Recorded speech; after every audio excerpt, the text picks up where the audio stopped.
Matius pasal 26. Setelah Yesus selesai dengan segala pengajarannya itu, berkatalah ia kepada murid-muridnya, "Kamu tahu bahwa 2 hari lagi akan dirayakan Paskah. Maka Anak Manusia akan diserahkan untuk disalibkan."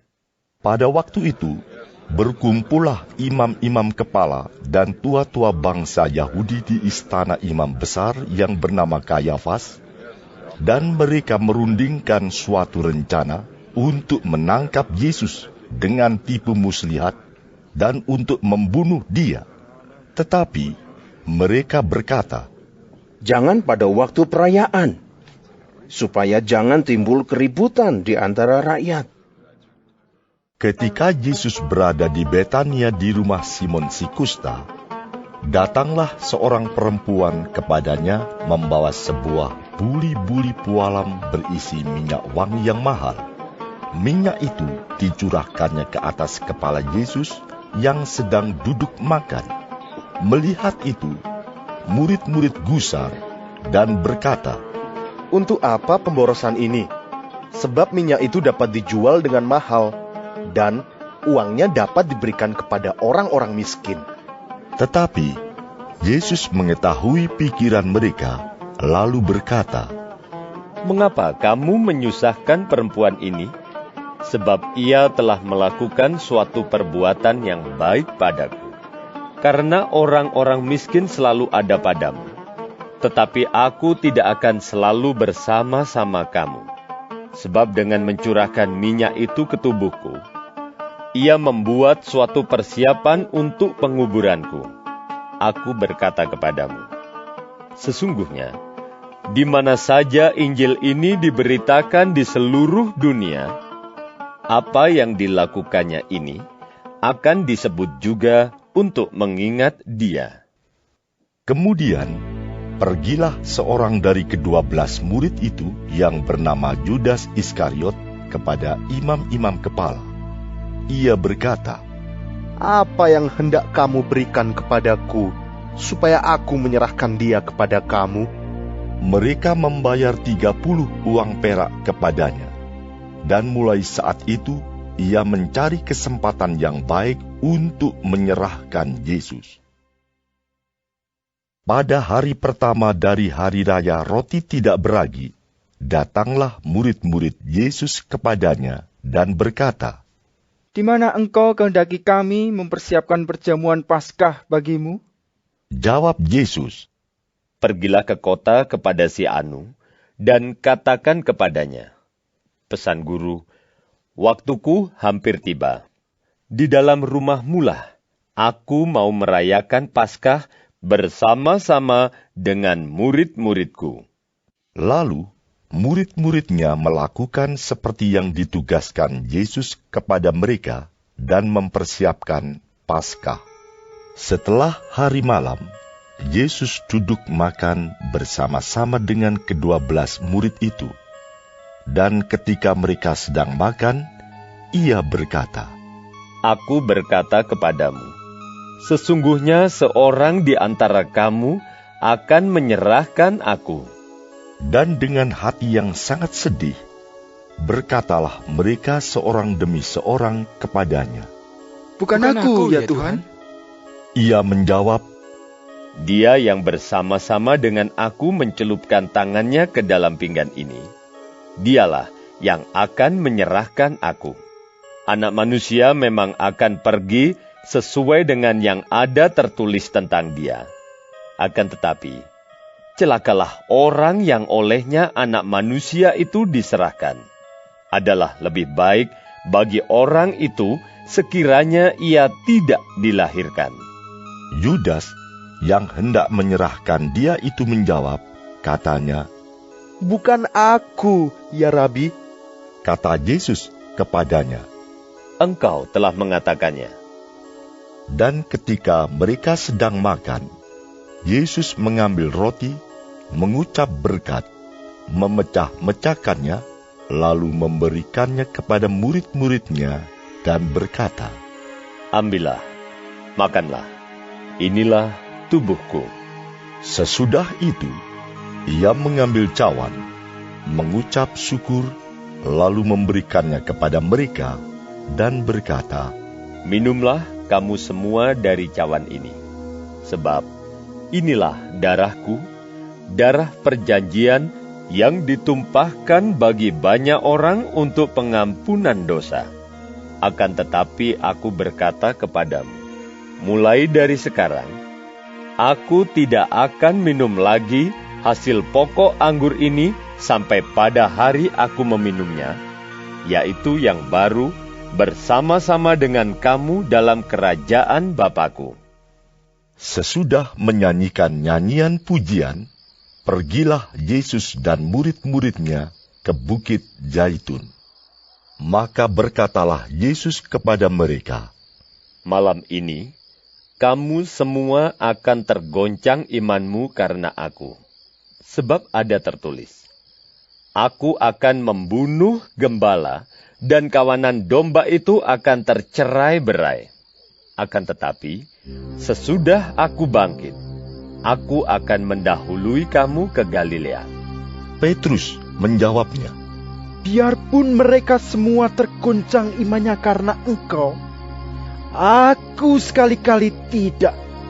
Yesus berkata kepadanya, "Aku berkata kepadamu, sesungguhnya malam ini, sebelum ayam berkokok, engkau telah menyangkal aku 3 kali."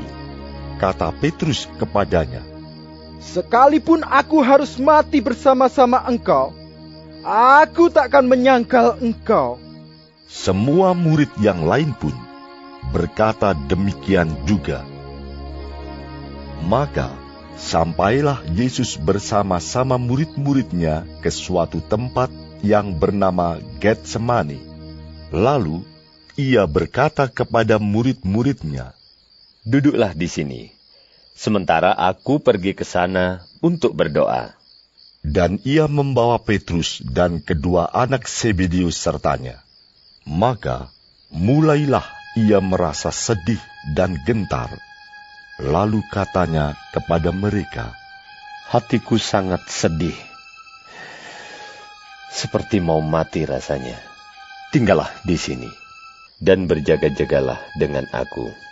Maka ia maju sedikit, lalu sujud dan berdoa, katanya, "Ya Bapakku, jikalau sekiranya mungkin, biarlah cawan ini lalu daripadaku.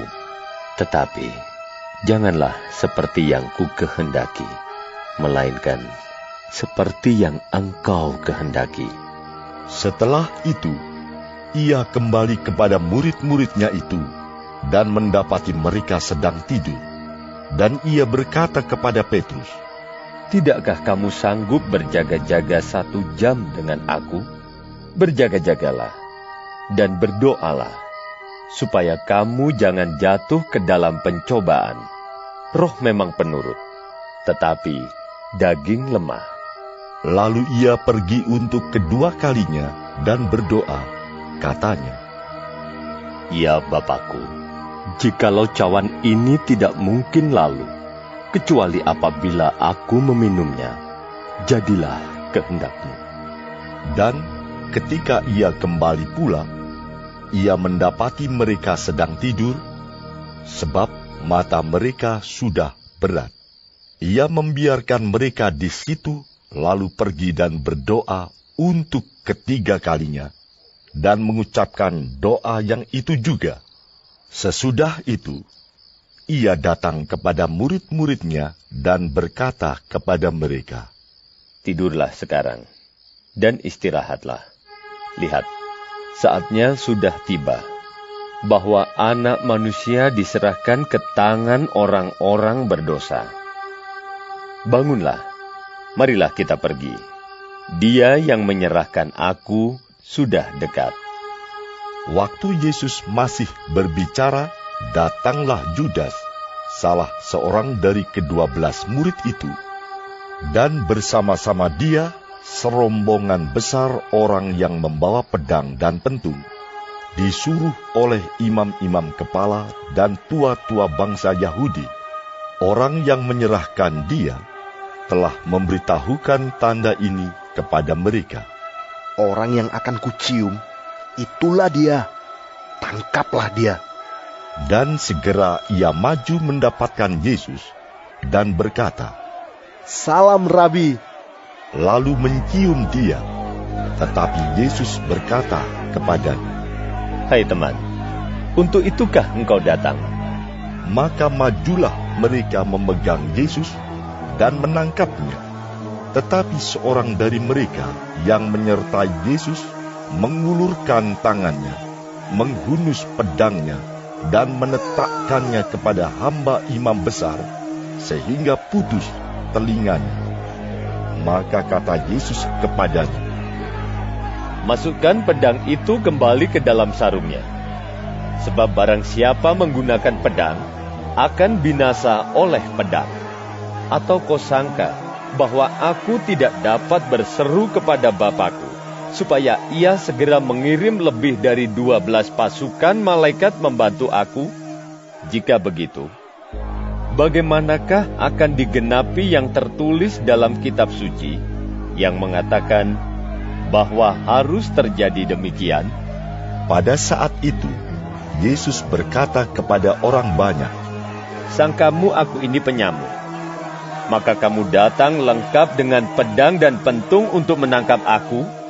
Padahal tiap-tiap hari aku duduk mengajar di bait Allah, dan kamu tidak menangkap aku. Akan tetapi, semua ini terjadi supaya genap yang ada tertulis dalam kitab nabi-nabi.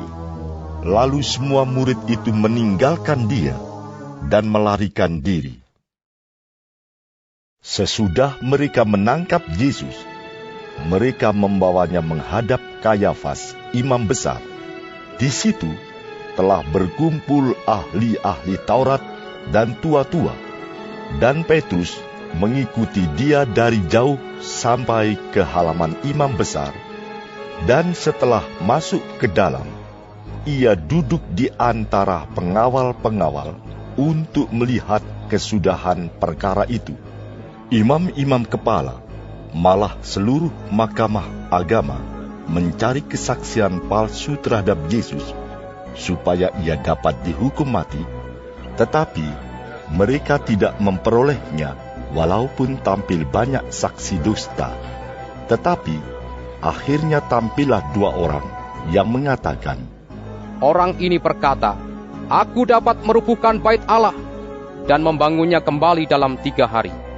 Lalu imam besar itu berdiri dan berkata kepadanya, Tidakkah engkau memberi jawab atas tuduhan-tuduhan saksi-saksi ini terhadap engkau? Tetapi Yesus tetap diam. Lalu kata imam besar itu kepadanya, Demi Allah yang hidup, katakanlah kepada kami, apakah engkau Mesias, anak Allah atau tidak? Jawab Yesus, Engkau telah mengatakannya. Akan tetapi aku berkata kepadamu, mulai sekarang kamu akan melihat Anak Manusia duduk di sebelah kanan Yang Maha Kuasa dan datang di atas awan-awan di langit. Maka imam besar itu mengoyakkan pakaiannya dan berkata, Ia menghujat Allah. Untuk apa kita perlu saksi lagi? Sekarang telah kamu dengar hujatnya. Bagaimana pendapat kamu? Mereka menjawab dan berkata, Ia harus dihukum mati. lalu mereka meludahi mukanya dan meninjunya. Orang-orang lain memukul dia dan berkata, Cobalah katakan kepada kami, hai Mesias, siapakah yang memukul engkau? Sementara itu, Petrus duduk di luar di halaman. Maka datanglah seorang hamba perempuan kepadanya, katanya, Engkau juga selalu bersama-sama dengan Yesus orang Galilea itu. Tetapi ia menyangkalnya di depan semua orang, katanya, Aku tidak tahu apa yang engkau maksud.